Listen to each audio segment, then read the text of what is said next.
अच्छा जी, let's start with the lecture. आज का जो हमारा लेक्चर है वो in continuation of our first lecture. It is about making outline of C S S essay. Last time हम लोगों ने टॉपिक सेंटेंस को बड़ी डिटेल में देखा था। उसके अलावा हम लोगों ने कुछ देखा था कि how are we suppose to actually select a topic. आज हम उससे नेक्स्ट स्टेप के ऊपर हैं कि हमने अपने टॉपिक सेंटेंस के अंदर से किस तरह अपनी आउटलाइन को एक्सट्रैक्ट करना है। तो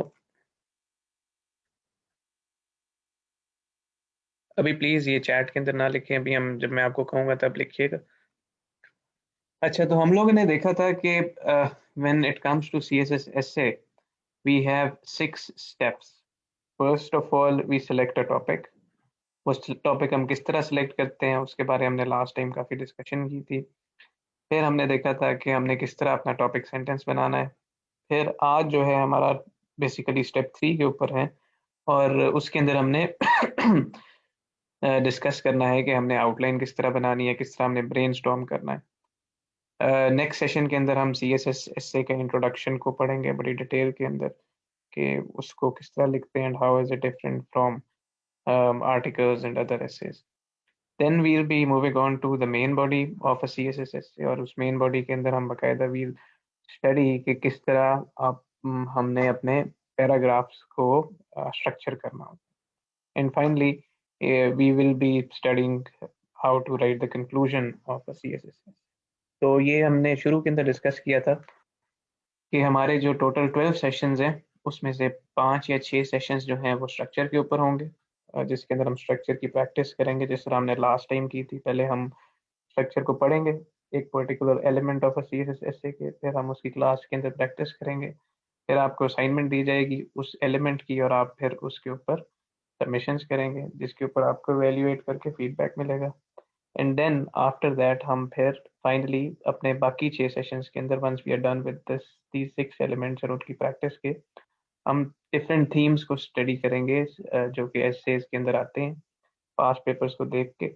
और हम उसके हिसाब से पास पेपर्स को देख के फिर हम टॉपिक्स को डिस्कस करेंगे। उसके अंदर आप लोग अपनी रिसर्च करके लाएंगे और मैं उसके अंदर अपनी तरफ से एडिशन करूंगा।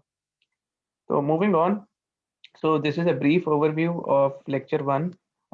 जिन्होंने ये ज्वाइन नहीं किया था उनके लिए एक ब्रीफ ओवरव्यू है। हमने पिछले सेशन के अंदर देखा था कि जब आप सी एस एस का ऐसे लिखने बैठते हैं तो आप जब पेपर खोलते हैं तो उसके अंदर 3 तरह के टॉपिक्स होते हैं, जिसमें एक डिस्क्रिप्टिव होते हैं, आर्ग्यूमेंटेटिव होते हैं और लिटरेरी होते हैं। हमने उनमें से दो को बारे प्रैक्टिस की थी। लिटरेरी को हमने कहा था कि ये वो लोग अटेम्प्ट करते हैं जिनका कोई लिटरेरी टच होता है, जो कि बाकी ग्रेजुएट्स होते हैं, मोस्टली इंजीनियर्स, डॉक्टर्स और अदर नॉर्मल ग्रेजुएट्स, वो डिस्क्रिप्टिव या आर्ग्यूमेंटेटिव करते हैं। तो हमने देखा था कि हमें डिस्क्रिप्टिव करना चाहिए या आर्ग्यूमेंटेटिव करना चाहिए, आपकी स्ट्रेंथ्स क्या हैं, आपकी वीकनेसेस क्या हैं, किसको डिस्क्रिप्टिव करना है, किसको आर्ग्यूमेंटेटिव करना है। फिर उसके बाद हमने पास पेपर भी देखा था, और उसके अंदर हमने देखा था कि 2017 का पेपर कितना डिफरेंट था। It was a difficult paper. 2018 का पेपर रिलेटिवली इजी था। क्राइटेरिया फॉर टॉपिक सिलेक्शन, ये हमने देखे थे कि आपका नॉलेज होना चाहिए, और ऑब्वियसली आपने 2500 से 3000 वर्ड्स लिखने। तो you need to have sufficient data, और आपकी सफिशिएंट रिसर्च होनी चाहिए उस पर्टिकुलर थीम के ऊपर जिसके ऊपर आप ऐसे लिख रहे हैं। बट उससे भी ज़्यादा इम्पोर्टेंट बात जो हमने की थी और हम लोग ने सबने मिलकर इसके ऊपर एग्री किया था कि वो यही होगी कि आपने उस टॉपिक के ऊपर कभी पहले लिखा हो। तो अगर आपने उस टॉपिक के ऊपर कभी पहले लिखा है तो वो आपके पास सबसे इम्पोर्टेंट चीज़ है, बाकी जो क्राइटेरिया हैं वो इरेलीवेंट हो जाते हैं।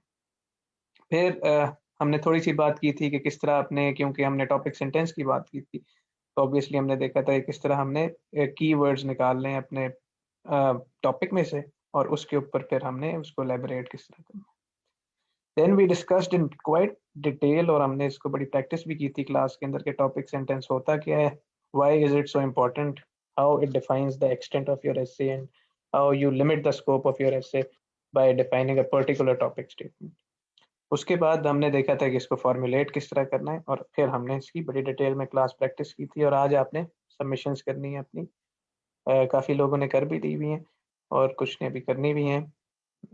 अपने टॉपिक सेंटेंसेस 10 टॉपिक्स आपको कहा गया था, आपने पिछले 5 पेपर्स के अंदर से निकाल के 5 आर्गुमेंटेटिव एंड 5 डिस्क्रिप्टिव को सबमिट कराना है, जिसके ऊपर आपको इंशाल्लाह 1-2 दिनों में फीडबैक मिलेगा। कुछ को आज हम क्लास के अंदर डिस्कस करेंगे। कमिंग टू टुडेज लेक्चर, आज का लेक्चर जो है वो है हमारे पास आउटलाइन बनाना, how to actually make an outline, and we'll be practicing outline in the class by using your topic statements, and you all will be contributing to the discussion and helping me out in making the uh, outlines. तो सबसे पहले तो obviously हमने topic sentence को जो last time discuss किया था बड़ी डिटेल के अंदर, वो इस स्टेप पे आके आप अब तक अपना टॉपिक सेंटेंस डिसाइड कर चुके हुए हैं। आपको जो भी टॉपिक आपने डिसाइड किया था, आप उसके बारे अपनी एक पर्टिकुलर जो आपने स्कोप डिफाइन करना था कि मैं इस टॉपिक को इस हद तक, इस एक्सटेंट तक अपने एसे के अंदर डिस्कस करूंगा, अनलेस कि वो बहुत ही ज़्यादा आपको टॉपिक के अंदर ही स्पेसिफाई ना कर दिया गया हो कि आपने ये पर्टिकुलर चीज़ लिखनी है। तो आप खुद से अपना वो स्कोप को डिफाइन करते हैं और फिर आप अपनी पूरी आउटलाइन जो है वो उसके अराउंड बनाते हैं और फिर ऑब्वियसली आप अपना पूरा एसे भी उस टॉपिक सेंटेंस के अराउंड ही लिखते हैं। अब हमने करना ये है कि वी आर गोइंग टू, इसके अलावा मैं आपको before we actually going to dig into this outline, थोड़ी सी टाइमलाइन आपको बताता हूँ कि जब आपको ऐसे का पेपर आएगा बिकॉज अब तो आपके एग्जाम्स भी करीब ही होंगे। तो सबसे पहले जब आपको ऐसे का पेपर मिलेगा, it would be 9 AM, and 9 बजने में 10 मिनट पे नॉर्मली वो आपको शीट्स दे देते हैं। उन शीट्स के ऊपर आप मार्जिन लाइंस ड्रॉ करेंगे। This is not optional, you have to draw the margin lines, ठीक है, बिकॉज नीटनेस ऑब्वियसली बहुत ज़्यादा काउंट करती है when it comes to writing, when it comes to any paper, ठीक है। I have taught at a university, I have checked hundreds of papers, and always whenever I was checking a paper, आपको एक अगर साफ सुथरा paper मिलता है तो आपको चेक करते हुए उसकी ऊपर आपका एक व्यू ही डिफरेंट होता है। It becomes very easy for you to check the paper, अगर प्रॉपर चीज़ें हाईलाइट हुई हों, प्रॉपर मार्जिन लाइंस लगी हों, साफ सुथरी राइटिंग में लिखा हो, चाहे राइटिंग गंदी हो लेकिन लिखा नीटली हुआ हो, तो it makes a lot of difference.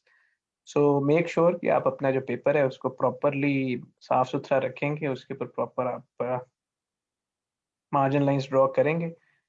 10 minute पहले आपके पास टाइम होता है, आप पहले मार्जिन लाइंस ड्रॉ करें और फिर अपना वो जो रोल नंबर वगैरह और आईडी कार्ड नंबर वगैरह लिखना होता है वो लिखें। और लास्ट टाइम भी हमने ये बात थोड़ी सी डिस्कस की थी कि जो इंस्ट्रक्शंस आपको पेपर के फर्स्ट पेज पे लिखी होती हैं वो लाजमी पढ़ें और उनको लाजमी फॉलो करें, क्योंकि वो आपने पूरा साल, वरना आप इसी, अगर आप कोई एक इंस्ट्रक्शन मिस कर दें, उसको ना फॉलो करें और एंड पे आपको बाहर आके कोई पता है, तो ऑल्दो चाहे वो इतना मैटर ना भी करती हो, लेकिन व्हेन पूरा साल आपके ज़हन में यही चलता रहता है यार कि मुझे फेल ही ना कर दे क्योंकि मैंने वो इंस्ट्रक्शन फॉलो नहीं की। तो जब 9 बजेंगे तो आपके हाथ में पेपर होगा, 1-2 मिनट पहले ही आपको पेपर मिल जाता है वैसे। तो आप अपनी मार्जिन लाइंस भी ड्रॉ कर चुके होंगे, तो आपकी जो फर्स्ट रीड होगी पेपर की, उसको कोई 2 मिनट लगेंगे एंड उसके अंदर ही आप बेसिकली जो जो टॉपिक्स आपने पहले प्रिपेयर किए होंगे वो फर्स्ट रीडिंग के अंदर ही आप ऑब्वियसली उनको सेपरेट कर लेंगे। हमने लास्ट टाइम एक पेपर भी देखा था, आई गेस 2018 का, जिसके अंदर हमने देखा था कि 5 डिफरेंट टॉपिक्स थे जो कि इजीली अटेम्प्ट किए जा सकते थे जिसने भी सीएसएस की तैयारी की होगी, क्योंकि वो सारे सब्जेक्ट्स जो पढ़ते हैं करंट अफेयर्स वगैरह और इंटरनेशनल रिलेशंस या पॉलिटिकल साइंस, तो उसके अंदर वो टॉपिक्स कहीं ना कहीं एडजस्ट हो रहे थे। तो 5 टॉपिक्स अगर आपको ऐसे आ जाएं जो कि आप इन वन वे और अनदर कर सकते हो, तो उसमें से किस तरह हमने सेलेक्ट करना है कौन सा टॉपिक, वो हमने लास्ट टाइम डिस्कस कर लिया था। तो 9:10 तक आप, based on our previous lecture, आप ये चीज डिसाइड कर चुके होते हैं कि आपने अब कौन सा टॉपिक अटेम्प्ट करना है। Then what you are going to do is you are going to turn to the last page of your paper, and you are going to make a heading. You are going to write down the topic that you are going to attempt. इस बात को बिल्कुल जहन में बिठा लें अपने कि once you decide on a topic, that you are going to attempt that particular topic, please do not change that topic. अच्छी तरह ब्रेनस्टॉर्म करके वो टॉपिक सेलेक्ट करें, बिकॉज आपकी पूरी 1 साल की मेहनत जो है ना वो इन 3 घंटों के अंदर सबसे पहले चल जाए। और अगर उसके अंदर ही अगर आप पहले 10 मिनट लगा के एक टॉपिक सेलेक्ट करते हैं और उसके बाद आपका माइंड चेंज हो जाता है, तो आपने वो जो साल के बाद आपको 3 घंटे मिले थे उसमें से आपने अपने 10, 15, 20 मिनट पहले ही ज़ाया कर। एंड वहीं पे आपका जो एज है वो आप बाकी लोग जो है वो आपसे आगे निकल गए हुए हैं। ठीक है, सो ये 3 घंटे प्रॉब्ली आपके पूरे CSS एग्जाम्स के अंदर सबसे इंपॉर्टेंट 3 घंटे। तो make sure that you make the most of it and don't waste your time बिला वजह। तो टॉपिक सिलेक्शन के अंदर बहुत ख्याल किएगा, आपका नॉलेज होना चाहिए, आपकी उस टॉपिक पे प्रैक्टिस होनी चाहिए। Once you write that down on the last page, उसमें से आप अपने जो कीवर्ड्स हैं उनको आप सेलेक्ट करेंगे। नॉर्मली डिस्क्रिप्टिव ऐसे जो होता है उसके अंदर आपके पास बड़ा क्लियरली लिखा होता है कि जैसे ग्लोबल वार्मिंग है, उसके कॉजेज, इम्पैक्ट्स और उसके सॉल्यूशंस क्या हैं। आपके पास एजुकेशन सिस्टम है, उसके अंदर क्या मसले मसाइल हैं, उनके क्या सॉल्यूशंस हैं, ओवर पॉपुलेशन के क्या इम्पैक्ट्स हैं, उसको किस तरह आप ख़त्म कर सकते हैं या उसको किस तरह आप रिड्यूस कर सकते हैं। इस तरह के टॉपिक्स के अंदर बड़ा क्लियरली मेंशन्ड होता है कि आपने क्या क्या टॉपिक के अंदर लिखना है। So it becomes very easy for you कि आप अपनी आउटलाइन उसमें से एक्सट्रैक्ट करें। ऑन द अदर हैंड, जब आपके पास थोड़े से आर्ग्यूमेंटेटिव टॉपिक्स आ जाएं या ऐसे टॉपिक्स आ जाएं जिसके अंदर आपके पास 2 डायमेंशंस दी हों, जैसे आपके पास है कि वॉर ऑन टेरर की वजह से आपके पास the war on terror has contributed to the growing abuse of human rights. तो इसके अंदर आप you have to take 2 things into account while making your outline and writing your essay, that is the war on terror and the growing abuse of human rights. तो फिर आपकी topic sentence भी उसके हिसाब से बनेगा, आपकी आउटलाइन भी उसके हिसाब से बनेगी। तो you have to topic selection के बाद you have to identify the key terms and the relation between the key terms. Simply आपने 2 की टर्म्स सेलेक्ट कर आइडेंटिफाई करके उनके ऊपर अलग अलग पैराग्राफ्स नहीं बनाने। You have to connect both of them and you have to take them together throughout your essay and your outline. Your outline must reflect, last time भी हमने ये बात की थी कि अगर आपका एग्जामिनर आपकी सिर्फ आउटलाइन पढ़े और टॉपिक को ना पढ़े तो he must be able to make a sense of what the topic is without knowing the topic। ठीक है, तो इतनी क्लियरली आपकी डिफाइंड आपकी आउटलाइन होती है। और वो जो आउटलाइन होती है वो बेसिकली उसके अंदर जो मेजर हेडिंग्स होती हैं, वो मेजर हेडिंग्स के अंदर जो टर्म्स यूज होती हैं वो आपके टॉपिक के अंदर से ही निकलती हैं। You don't have to come out with new terms or new words, you just have to use the terms जो कि आपके पास आपके टॉपिक के अंदर गिवन है। फॉर एग्जांपल हम इसी की एग्जांपल ले लेते हैं कि war on terror has contributed to the growing abuse of human rights. So you will be using war on terror and growing abuse of human rights in your major headings in different ways, depending upon कि आप उसके किस aspect को discuss कर रहे हैं। You will not be coming up with new terms। ठीक है, सो कहने का मकसद सिर्फ ये है कि आपका जो टॉपिक है that is the main thing. Topic से आपने टॉपिक सेंटेंस निकाला, टॉपिक सेंटेंस से आपने अपनी आउटलाइन को बनाया। तो इस सारे प्रोसेस को जिसके अंदर आपने आपने अपनी आउटलाइन बनानी है, वो आउटलाइन बनाने के आपके पास तकरीबन 1 घंटा होता है, 45 मिनट से sorry you have about 1 hour, जिसके अंदर आप 9-10 से 10 बजे तक या 10-5 तक आप अपना पूरी आउटलाइन बनाते हैं और फिर आप 2 घंटे सिर्फ और सिर्फ उस आउटलाइन को के बारे एक्सपैंड करते हैं और उसको लिखते हैं। तो एक दफ़ा आप अपनी रफ आउटलाइन बनाएंगे, फिर आप उस रफ आउटलाइन को अपनी फर्स्ट पेज के ऊपर जाके दोबारा लिखेंगे, वो आपकी नीट आउटलाइन होगी। नॉर्मली आपका 2500 से 3000 वर्ड्स का जो ऐसे है उसकी आउटलाइन 1.5 से 2 पेज के ऊपर जाती है। ठीक है, इससे छोटी आउटलाइन जो है that is considered short. And obviously अगर आपने 2500 वर्ड्स लिखने हैं तो उसके लिए आपको इतनी सब हेडिंग्स चाहिए होंगी, बिकॉज वन सब heading always reflects one paragraph. तो जब आप अपने एसे की प्रैक्टिस करेंगे, आर्गुमेंटेटिव की करें या आप डिस्क्रिप्टिव की करें, तो you will have to come up with your own formula, the number of words in each paragraph that you think is reasonable. ये हर एक अपना एक लिखने का स्टाइल होता है, तो वो खुद ही डिटरमिन करेगा कि मेरे ख्याल में कितने वर्ड्स मेरे एक पैराग्राफ के अंदर होने चाहिए, मेरे कितने पैराग्राफ्स होने चाहिए। फिर उन नंबर ऑफ पैराग्राफ्स के हिसाब से you will be making the number of सब हेडिंग्स इन योर आउटलाइन। ठीक है। इसीलिए कह रहा हूं मैं कि यू मस्ट बी, आपके पास एक तो बहुत ज्यादा नॉलेज होना चाहिए उस टॉपिक के बारे में, प्लस आपकी प्रैक्टिस होनी चाहिए। खैर, इसको तकरीबन आपका 1 घंटा लगता है इस पूरे प्रोसेस को, जिसके अंदर आप अपनी आउटलाइन बनाते हैं। अभी हम बनाएंगे 2-3 टॉपिक की आउटलाइंस और फिर हम फर्दर उसको डिस्कस करेंगे। तो you have to break down the topic, जैसे हमने पहले बात की कि आप अपने depending upon the type of topic that you decide कि आपने किस पे लिखना है, आप उसके डिफरेंट जो भी टॉपिक के अंदर कीवर्ड्स हैं उनको ब्रेक डाउन करते हैं। एंड इन योर फर्स्ट, जब आप उसको लिखना शुरू करते हैं अपनी आउटलाइन को, रफ आउटलाइन को, तो आप उसके अंदर वो जो डिफरेंट कीवर्ड्स होते हैं उनके हिसाब से आपके पास जितना उनसे रेलेवेंट आपके पास जितना नॉलेज होता है, you simply jot that down, you write down everything that you know about the topic. Just give me a moment.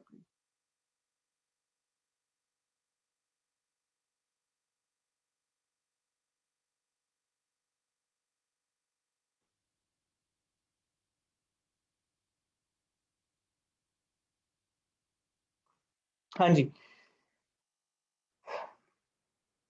so you jot down everything you know about the topic, including all the statistics, all the reports, all the examples, everything you know about the topic.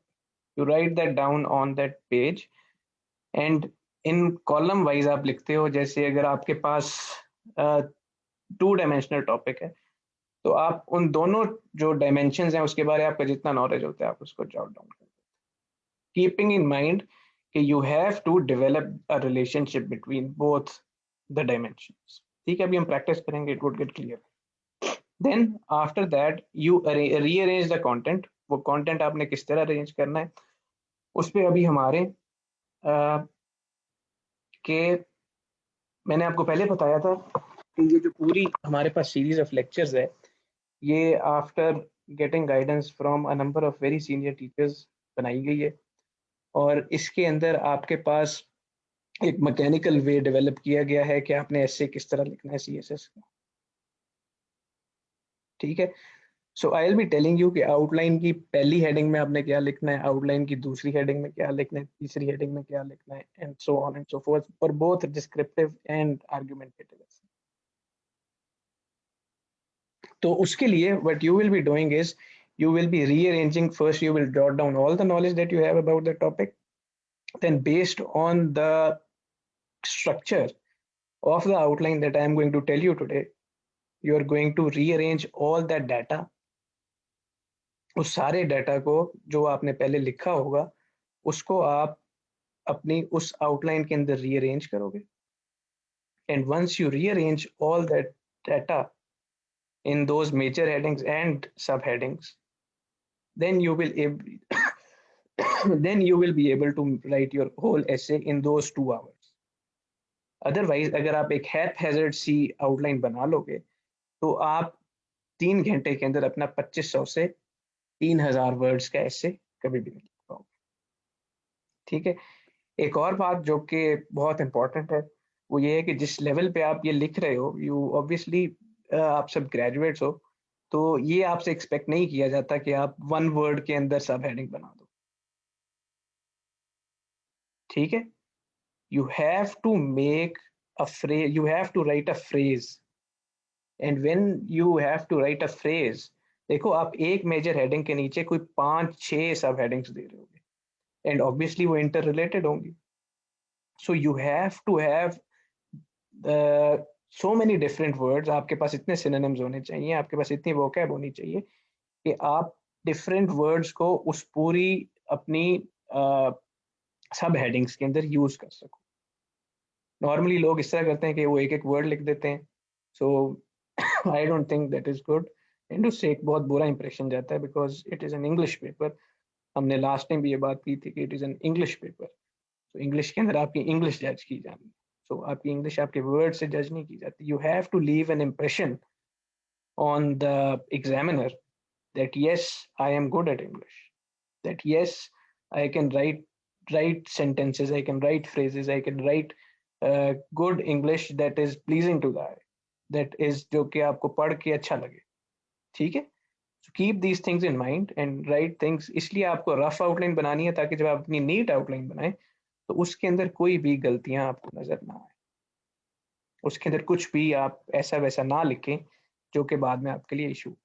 इसके अंदर एक बहुत important बात जो कि मैंने सबसे and पे लिखी है वो ये है कि अगर आप अपने 3 घंटे में से पूरा 1 घंटा सिर्फ आउटलाइन को दे रहे हैं तो मतलब आप अपना 33% of the time that you have been given to write an essay, which is the most important exam, जिसके लिए आपने पूरे साल तैयारी की है, अगर आप उसमें से 33% ऑफ द टाइम सिर्फ और सिर्फ आउटलाइन को दे रहे हैं ना, तो वो एक इतनी अच्छी लिखी हुई होनी चाहिए कि उसके बाद once you write it down you should never think about adding or removing anything from that outline. Are you getting my point? उसको इतना परफेक्टली आपने ब्रेनस्टॉर्म करना है, इतनी अच्छी तरह से आपने उसको ऑर्गेनाइज करना है, इतनी खूबसूरती से आपने उसको राइट डाउन करना है कि उसके अंदर कुछ ऐड और रिमूव करने की गुंजाइश आपके लिहाज से हो ही ना। ऑब्वियसली एक दूसरा बंदा उसे पढ़ेगा, उसका तो एक डिफरेंट पर्सपेक्टिव भी हो सकता है, बट आपके पास जितना कंटेंट था वो ना आपने उसमें कुछ ऐड करना है ना उसमें आपने कुछ रिमूव करना है। इसकी प्रैक्टिस एस्से की आउटलाइन बनाने की और एस्से पूरा लिखने की इसलिए बहुत ज़्यादा ज़रूरी है कि आपको आइडिया हो जाए कि आपके पास 3 आवर्स के अंदर आपने 2500 वर्ड्स किस तरह लिखने हैं और आपने किस तरह कितने पैराग्राफ्स बनाने हैं, आपने कितने कंटेंट आपका कितना होना है। क्योंकि बाज़ों का इस तरह होता है कि टॉपिक बड़ा आसान सा आ जाता है, उसके ऊपर आपके पास पॉइंट्स ही पॉइंट्स होते हैं, आप पहले तो उसको वो जो हमने लास्ट टाइम बात की थी कि हम डायमेंशनल एनालिसिस करते हैं, मल्टीपल डायमेंशन देखते हैं, पॉलिटिकल, इकोनॉमिक, सोशल, तो आपके पास हर एक सब हेडिंग के अंदर 5-5 पॉइंट आ रहे होते हैं। उन 5-5 पॉइंट के बाद आप, ये तो कॉजेज होते हैं, उसके बाद आपके पास इम्पैक्ट्स आते हैं, फिर इम्पैक्ट्स के बाद ऑब्वियसली उन 5-5 से रिलेटेड कोई इम्पैक्ट्स भी होंगे, फिर सोल्यूशन आते हैं, फिर आपके पास 5-5 आ गए, ये तो 15-15-15 45 हेडिंग्स तो ये बन गई। तो obviously you are not going to write 45 headings ना। अगर आपका एक आपका पैराग्राफ भी 120 वर्ड्स का हो तो it would make more than 6000 words and that is impossible to write, you would not be able to write. समझ रहे हैं बात मेरी? तो practice, organisation, knowing the structure, organising the data and practice, ये तीनों लाजमी है अगर आपने एक ऐसे अपना लिखा। और ये जो पूरा कोर्स हमने डिजाइन किया है उसको हमने इसी तरह डिजाइन किया है कि वो सारा कुछ जो है आपके लिए हो। और ऑब्वियसली एवेल्युएशन और फीडबैक के बगैर तो अगर आप 6 लाख वर्ड्स भी लिख लें तो वो यूजलेस, अनलेस कि आपने उसको एवेल्युएट नहीं कराया हो। तो आउटलाइन जब आपने एक दफा बना ली है वो इतनी परफेक्ट होनी चाहिए कि उसमें आपने कुछ और ऐड नहीं करना, कुछ और ऐड करने की जरूरत ना पड़े।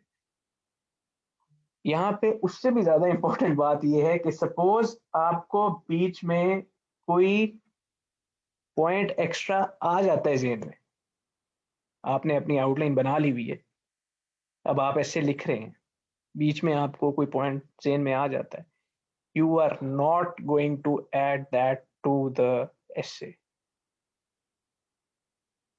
You are not going to remove anything from the outline. You're not going to cut anything. You're not going to cut a point or overwrite it and then miss that point. आप उसको कहें जी मैं इसका paragraph नहीं लिखता, क्योंकि आपका वो 1 घंटे की जो पूरी आपने एक्सरसाइज की है वो फिर रिडंडेंट हो जाती है, वो यूजलेस हो जाती है। ठीक है, तो कीप दिस इन माइंड। ये हमारे पास CSS का जो आपके पास आउटलाइन था उसके बारे कुछ बेसिक्स थे। कि CSS के एससी की जो आउटलाइन होती है that is always extracted from the topic sentence, जिसके बारे हमने बड़ा डिटेल में पढ़ा। 45 मिनट से 1 घंटा आप इसको देते हैं, टॉपिक को ब्रेक डाउन करते हैं, ब्रेनस्टॉर्म करते हैं, सारा डाटा पहले राइट कर लिखते हैं, फिर आप उसको मेजर, ये मेरे ख्याल से एक स्लाइड ऊपर नीचे, एक बुलेट ऊपर नीचे हुई हुई है, मेजर हेडिंग्स एंड सब हेडिंग्स आप सोचते हैं, एंड फिर आप अपना उस डाटा को इसके अंदर रीअरेंज करते हैं, फ्रेजेस की फॉर्म में लिखते हैं, वर्ड्स की फॉर्म में नहीं लिखते, और एक दफ़ा जब आप लिख लेते हैं तो वो आपकी फाइनल होती है, उसको आप कभी भी उसमें कुछ ऐड और रिमूव नहीं करते। अब इसके अंदर एक और जो बहुत इंपॉर्टेंट पॉइंट है, वो ये है कि वो हम अपने मेन बॉडी के अंदर किस तरह हमने अपना एक एक पैराग्राफ लिखना है, पैराग्राफ की फर्स्ट लाइन के अंदर क्या होता है, उसके सेकंड थर्ड लाइन के अंदर क्या होता है, फोर्थ लाइन के अंदर क्या होता है, और उसका स्ट्रक्चर क्या होता है, किस तरह पैराग्राफ्स को कनेक्ट करना है, उसके अंदर हम देखेंगे। बट मैं आपको एक जनरल सेंस उसकी दे रहा हूँ कि हमने हर एक पॉइंट के अंदर ना, हर एक पैराग्राफ के अंदर अपने एक पॉइंट को सब्सटेंशिएट करना। उसको सब्सटेंशिएट करने के लिए आपके पास it is require, you need reports, you need examples, you need your own analysis, you need general examples अपनी लाइफ के अंदर से, कहीं से, जिसके अंदर से वो पर्टिकुलर पॉइंट सब्सटेंशिएट हो रहा हो। वो सारा कुछ भी जब आप अपनी आउटलाइन बना रहे होते हैं ना, रफ आउटलाइन, तो वो आप अपने रफ आउटलाइन के अंदर साथ साथ छोटा छोटा लिख लेते हैं। नीट आउटलाइन के अंदर तो आप कभी भी ये चीजें मेंशन नहीं करते, बट अपनी रफ आउटलाइन के अंदर आप वो पॉइंट छोटा छोटा मेंशन कर देते हैं कि मैं when I'm going to be writing this point in the main body, I'm going to be using this example. And once ये सब कुछ आपका जब आप ऐसे लिखने बैठोगे तो आपको पता लगेगा कि इट इज ऑटोमेटिक हो जाता है, आपका नेचुरली हो जाता है। ठीक है, now moving on to this, let's, ये तो हमारी है ना,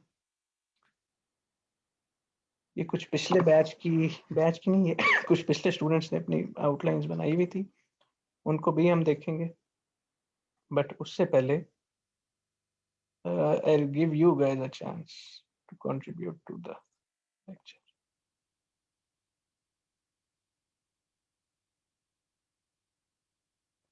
अच्छा जी, तो लेट्स स्टार्ट विद, हम लिस्ट में से लोगों को उठाते हैं जी। uh, I'll not be taking names today. I'll be writing them in the chat because I think this is being recorded and this is going to be published somewhere. So I'll be writing the names in the chat. They should, वो लोग बारी बारी अपनी एक topic sentence को, एक topic और एक टॉपिक सेंटेंस को चैट में मेंशन करते जाएं, फिर हम उससे एक एक आउटलाइन बनाते जाएंगे। ये मेरे पास जिस ऑर्डर में आ रहे हैं मैं उस ऑर्डर में ही लिख रहा हूँ। प्लीज बी क्विक, हमारे पास टाइम नहीं है।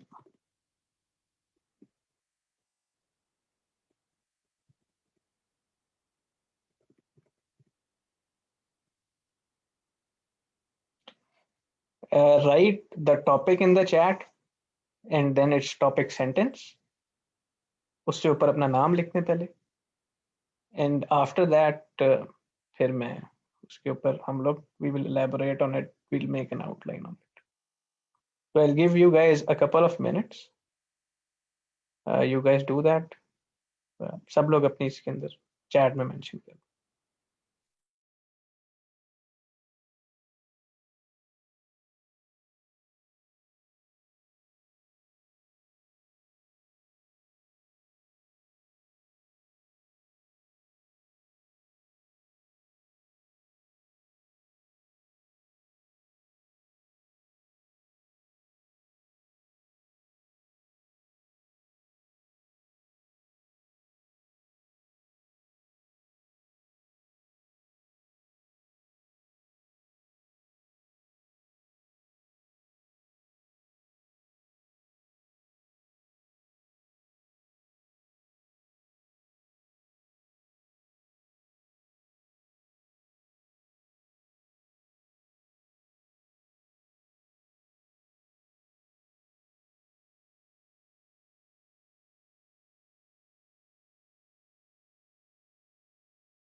अच्छा जी, so now that you guys have shared that, some of you have shared your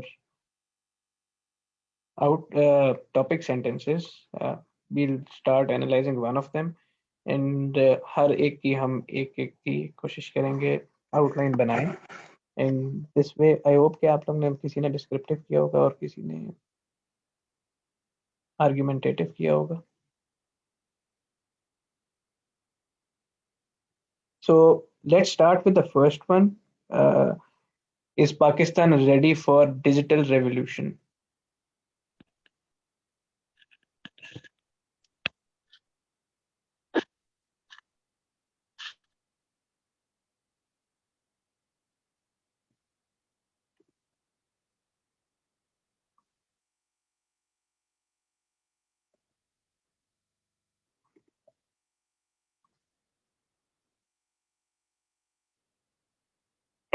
topic sentence जो हमारे पास बनाया गया है वो हमने डिस्कस किया था, इस फॉर्मेट में चलेंगे.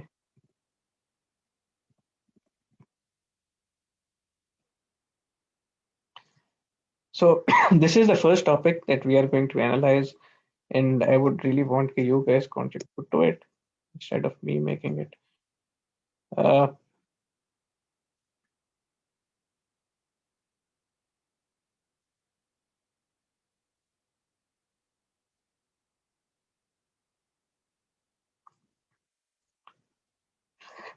अच्छा, तो is Pakistan ready for a digital revolution?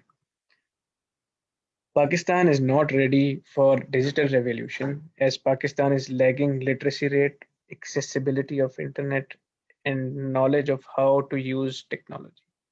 However, these can be tackled. अच्छा, इसके अंदर मैंने आपको लास्ट टाइम एक बात कही थी, वो ये थी कि whenever taking aside एक पर्टिकुलर, जब आप साइड ले रहे होते हैं एक आर्गुमेंटेटिव एसे के अंदर, तो always try to have a conventional view.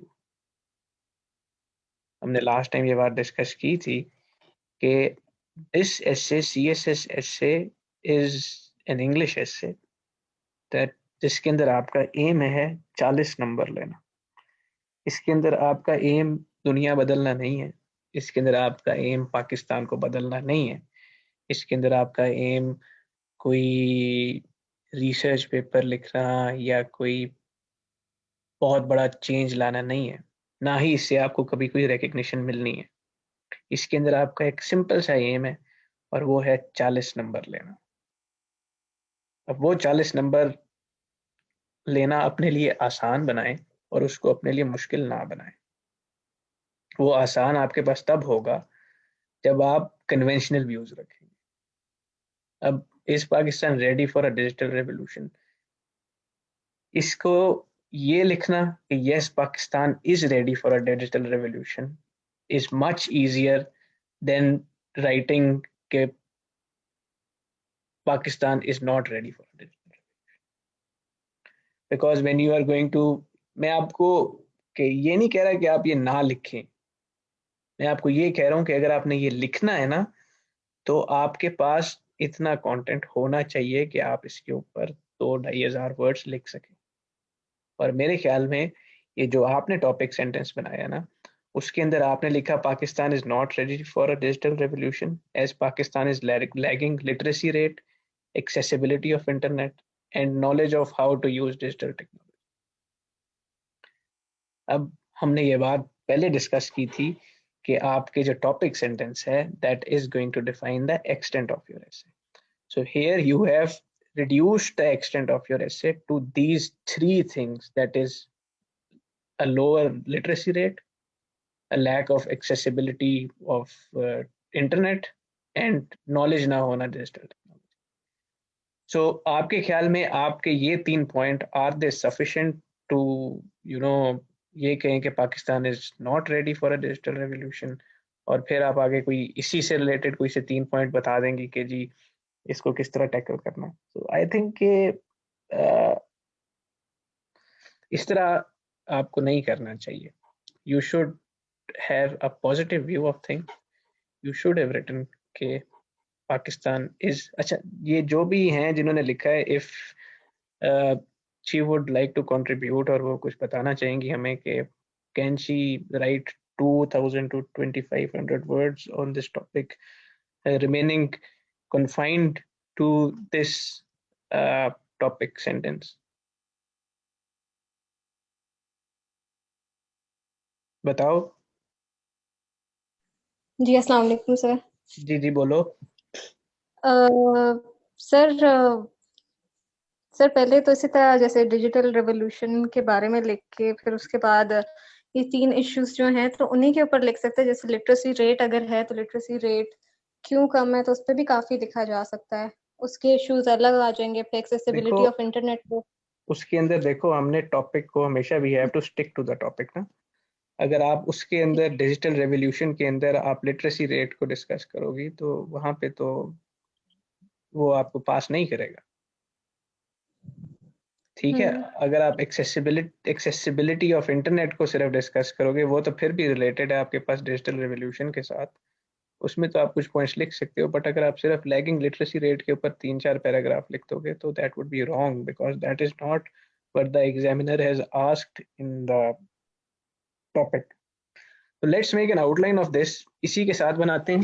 We will make an outline of this दूसरी तरह से and we will try to figure out which way it is easier and फिर आपको डिसाइड करना कि किस तरह हमें इसको आगे लेके. बट इन एनी केस आप कोई भी साइड लो, आपकी जो सेकंड हेडिंग होती है, फर्स्ट हेडिंग तो आपकी आउटलाइन के अंदर इंट्रोडक्शन हो गई. सेकंड हेडिंग जो होती है दैट इज ऑलवेज समथिंग जो कि आपके पास आपके टॉपिक को थोड़ा सा डिस्क्राइब कर रही होती है एंड उससे रिलेटेड फिर आप 1 या 2 पैराग्राफ अपनी मेन बॉडी के अंदर लिखते हैं. तो someone should contribute and tell me कि आपके पास इस टॉपिक से रिलेटेड आप क्या लिख सकते हैं. अच्छा, I am going to write a name and फिर वो इधर कंट्रीब्यूट करेगा.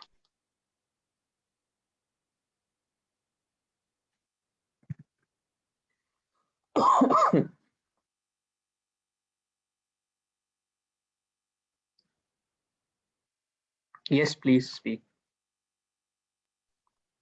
So, right, is Pakistan ready for a digital revolution? So, I think the first major heading would be the current situation. मैं exactly अभी phrase नहीं कर पा रहा कि major heading होगी क्या, लेकिन लगभग इसके करीब. And then we'll describe the current situation of Pakistan. Is it ready for a digital revolution or not? ठीक है. पहले हम current situation को describe करेंगे, फिर we'll move forward. Very good, very good. So इसके अंदर जो आपके पास नेक्स्ट हेडिंग होगी उसके अंदर यू विल बी टॉकिंग, आप कुछ इस तरह की बात कर रहे होगे कि अभी पाकिस्तान के अंदर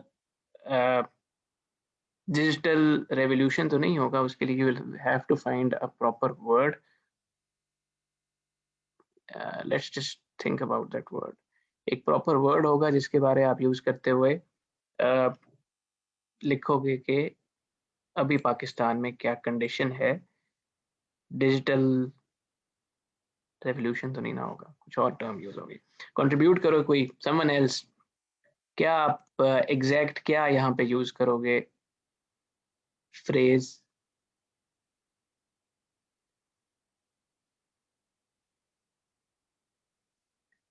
और कुछ.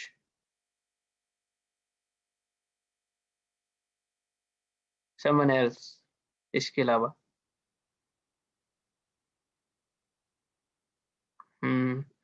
और let's just make a proper outline ना. सो और कुछ कंट्रीब्यूट करो. मैं होता तो मैं क्या देखता.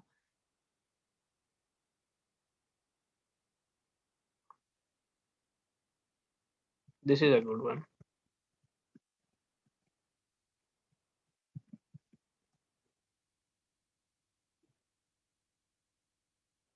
Yes, the last one is very good.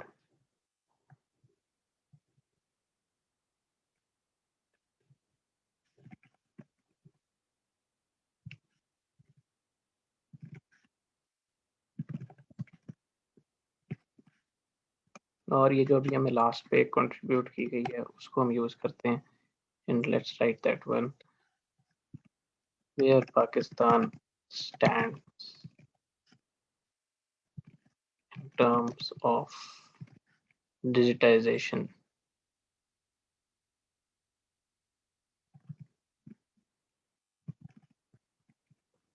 अच्छा, ये जो लास्ट पे हमें जिन्होंने कमेंट किया उनको मैं ये बताऊं कि we have to write a phrase, हमने सिर्फ एक वर्ड नहीं लिखना, we have to write a phrase. तो I think these two things, ये जो हमने यहाँ पे लिखी हैं अभी जो लास्ट तो हेडिंग्स हमने दी हैं, दे आर क्वाइट गुड। एक तो हम क्योंकि सेकंड जो हमने बात की थी आपकी हेडिंग होती है उसके अंदर we talk about, we describe the topic, और उसकी हम एक जनरल सेंस एक दो पैराग्राफ्स के अंदर देते हैं। अगर हमने एक पैराग्राफ लिखना हो तो हम सिर्फ एक हेडिंग देते हैं, अगर हमने दो पैराग्राफ लिखने हो तो हम एक मेजर हेडिंग और उसके अंदर दो सब हेडिंग्स लिखते हैं। तो इधर हमारे पास डेवलपमेंट ऑफ डिजिटल टेक्नोलॉजीज इन पाकिस्तान की बात हम कर सकते हैं, जिसके अंदर हम बताएंगे कि इन पिछले 20 सालों के अंदर पाकिस्तान के अंदर डिजिटल टेक्नोलॉजीज काफ़ी ज़्यादा डेवलप हुई हैं। फिर हम देन उसके बाद we will relate it to, जो कि हमारा टॉपिक सेंटेंस के अंदर हमने बात की इन्होंने की है कि ऑल्दो हमारे पास कुछ पिछले 20 सालों के अंदर डिजिटल टेक्नोलॉजीज डेवलप हुई हैं, हमारे पास फाइबर ऑप्टिक आया, क्या कुछ आया, जो कुछ भी आपने उसके बारे रिसर्च की होगी वो आप उसके यूज़ करके वो सारी बातें लिखोगे, और उसके बाद फिर आप ये कहोगे कि हाउएवर डिस्पाइट दैट हमारे पास कुछ ऐसी चीज़ें हैं जैसे लिटरेसी रेट है, lack of accessibility to internet है, या ये सारी चीज़ें जिसकी वजह से हम अभी डिजिटल रेवोल्यूशन के लिए रेडी नहीं हैं। फिर आप अपनी अगली मेजर हेडिंग के अंदर डिटेल में डिस्कस करोगे कि why we are not ready for the digital revolution. अब इसके अंदर यही काम हम इस तरह कर सकते थे कि हम एक मेजर हेडिंग यहाँ पे देते, उसके नीचे हम दो बातें ये जो हमने लिखी थी इन दो डिफरेंट पैराग्राफ्स के अंदर लिख देते कि 20 सालों के अंदर हमारे पास 30 सालों के अंदर जो डिजिटल आपके पास टेक्नोलॉजीज डेवलप हुई हैं उसकी बात कर लेते। एंड ये देखो ना, हम इस तरह कर लेते हैं इसको पाकिस्तान, एक तो ये था कि हम सिंपल ये फॉर्मेट यूज कर लेते, ये वाला कि हम इधर ये वाली हेडिंग यूज कर लेते और या हम नीचे वाली हेडिंग यूज करते। अगर हमने इन दो डिफरेंट हेडिंग्स यूज करनी है तो हम इसको ये कर सकते हैं, Pakistan and digitisation. You can always come up with better words, ठीक है, ये तो हम प्रैक्टिस कर रहे हैं इसलिए। और उसके अंदर फिर हम दो सब हेडिंग्स दे देते कि जिसके अंदर एक के अंदर हम पहले बात कर लेते डेवलपमेंट की, पिछले 20 साल के अंदर क्या डेवलपमेंट हुई, और फिर हम दूसरी के अंदर ये बात कर लेते कि still not ready for a digital revolution, ठीक है। फिर हम फर्दर अपनी नेक्स्ट हेडिंग पे जाएंगे, फिर we will further elaborate on everything जो कि हमने अपनी टॉपिक सेंटेंस के अंदर लिखा। तो यू कैन सी दैट कि आप अपनी फर्स्ट हेडिंग को भी अपने टॉपिक सेंटेंस के अंदर से एक्सट्रैक्ट कर रहे हैं, इसीलिए हमने टॉपिक सेंटेंस को बहुत डिटेल में पढ़ा था कि उसको किस तरह बनाना है। नाउ मूविंग ऑन, अब हमारे पास इसकी अगली हेडिंग क्या होगी, जो नाम मैं लिख रहा हूँ वो प्लीज कंट्रीब्यूट करें।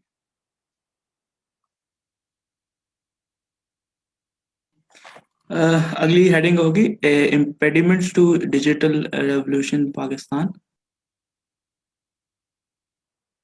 हेलो। जी जी जी जी, ठीक, वेरी गुड। और इसकी सब हेडिंग होगी एक सब हेडिंग होगी इंफ्रास्ट्रक्चरल चैलेंजेस, दूसरी होगी policy level challenges. Infrastructural challenges के भी हम सब हेडिंग्स दे सकते हैं। Very good, very good. एक आपने इंफ्रा की बात की और एक आपने पॉलिसी की बात की, वेरी गुड, वेरी इंप्रेसिव। ठीक हो गया। अब इसके बाद अभी हम इसकी सब हेडिंग्स, फर्दर सब हेडिंग्स पे आते हैं। ठीक है, ये जो एंड पे आपने बताया why a digital revolution is needed, ये भी बहुत अच्छा है। challenges faced by the current digital system, this is also very। अब हम ऑब्वियसली हमने बात की थी कि once we deal with the problems we are always going to talk about the solutions। तो हम कहेंगे overcoming the impediments, या यहाँ पे वर्ड चेंज कर लेते हैं, overcoming the hurdles to a digital revolution।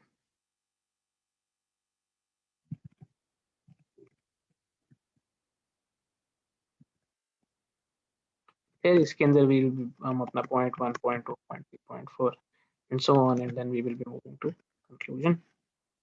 और ये हम सारी चीज़ें पढ़ेंगे आगे कि हमें एक एक पार्ट के अंदर किस तरह चलना है। अब इंफ्रा के अंदर आपको फिर 1.2.3 पॉइंट चाहिए होंगे, इधर भी आपको 1, 2, 3, 4 चाहिए होंगे।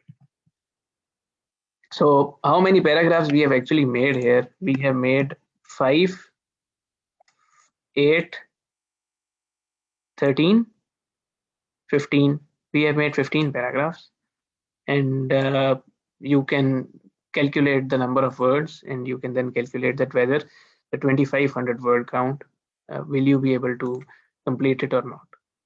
But now if we अगर हम इसको दूसरी तरह से लेके चलते कि Pakistan is ready for a digital revolution, तो मेरे ख्याल से आपके पास एग्जाम्पल्स ज्यादा हो जाती, फिर आपकी आउटलाइन पता है किस तरह चेंज होती। Let's copy this slide.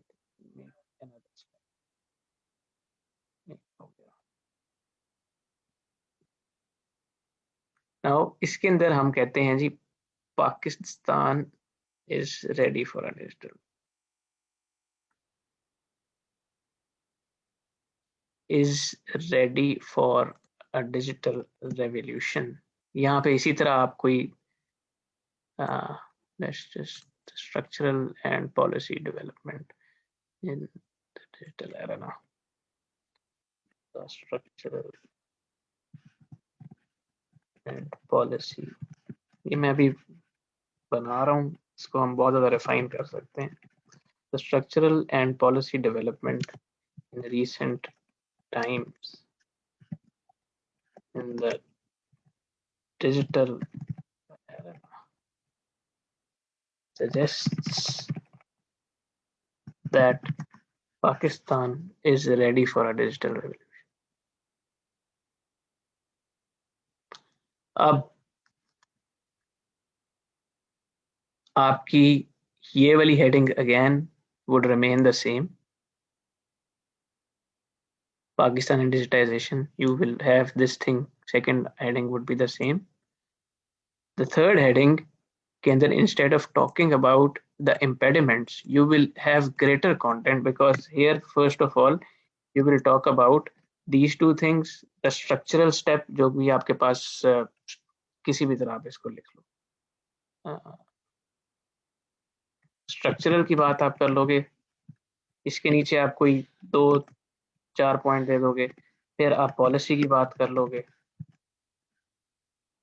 उसके नीचे आप कोई 2-4 पॉइंट दे दोगे, फिर आप यहाँ पे बात करोगे however there are still some impediments, and उसके नीचे आप कोई उसके अंदर फिर आप फर्दर सब हेडिंग्स में नहीं जाओगे, उसके अंदर आप 1, 2, 3, 4, 5, 3-4 इम्पेडिमेंट्स की बात कर दो, फिर आप ओवरकमिंग द इम्पेडिमेंट्स कर दो।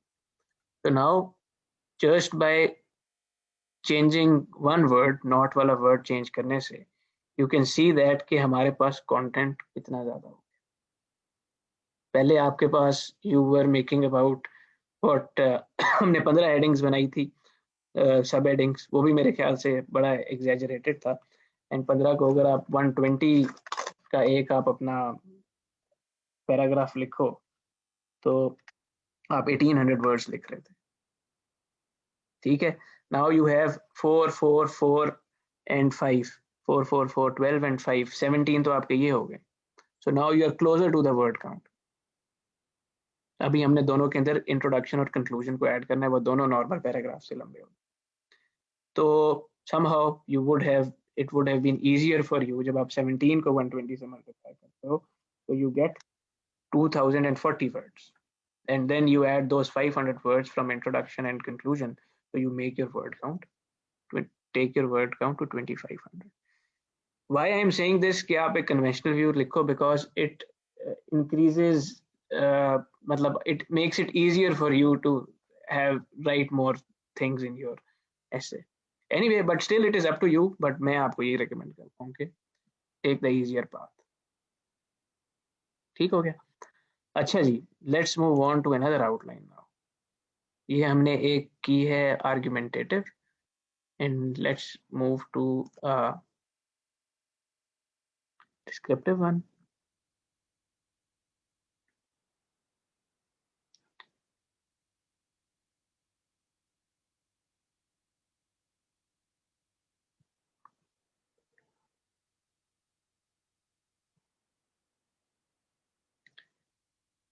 ये हम इस पे भी आएंगे वैसे, does foreign add help help achieve economic stability. तुम में से किसी ने भी वो नहीं की? चलो ये आ गई, promoting tourism in Pakistan, opportunities and challenges.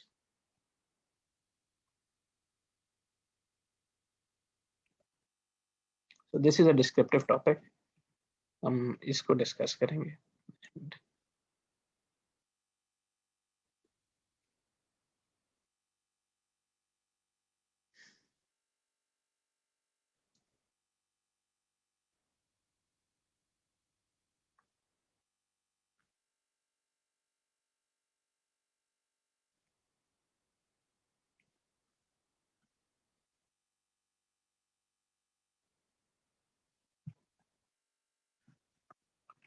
तो same format,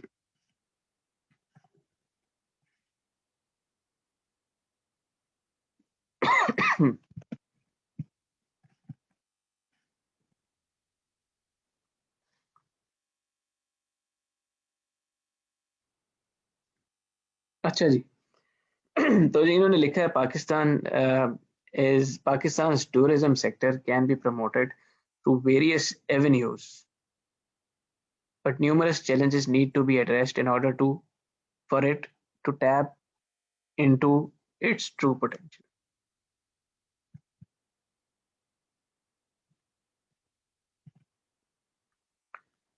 Someone would like to add to it? I'll ask someone कि वो इसको थोड़ा सा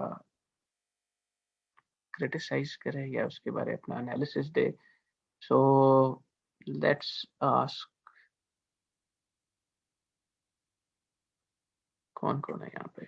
इन्होंने कंट्रीब्यूट कर लिया, इन्होंने कर लिया, इन्होंने कर लिया, इन्होंने कर लिया। अच्छा जी,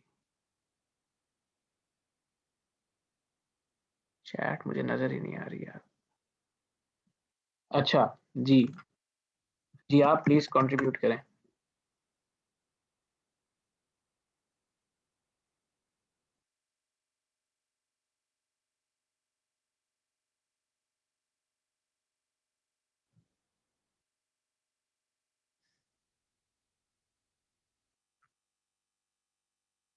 इतना टाइम नहीं होता सर। इसके अंदर हम जो मेन हेडिंग दे सकते हैं, मींस मेन हेडिंग नहीं, अभी आपने How बताना है कि ये जो टॉपिक सेंटेंस है, इज इट फाइन और not? Sir it is fine. जी sir it is fine. Is fine. किस तरह आपने उसको एनालाइज किया, किस किस बेसिस के ऊपर आपने एनालाइज किया तो आपने कहा it is fine? Sir because in Pakistan अगर हम जीबी साइड एरिया देखें जहां हमारा टूरिज्म का सेक्टर, हम उधर इन्वेस्ट कर सकते हैं जो ये चीजें। ठीक हो गया, बस इस ठीक हो तरीके की अपॉर्चुनिटीज मैं बेटा वो इस लिहाज से पूछ रहा हूँ कि हमने जो चीजें डिस्कस की हुई हैं उस लिहाज से क्या वो पैरामीटर्स, ये टॉपिक सेंटेंस जो है वो उसको फुलफिल करता है कि नहीं करता, मैं उस लिहाज से पूछ रहा हूँ। अच्छा, लेट्स आस्क समवन एल्स।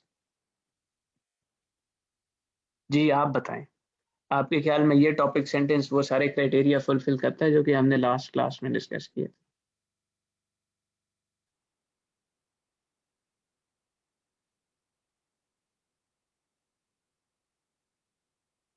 इतना टाइम नहीं होता, हम लोग तो बहुत टाइम लगाते हैं। अस्सलाम वालेकुम सर, सॉरी सर वो इंटरनेट इशू था। कोई बात नहीं, वालेकुम सलाम। बताओ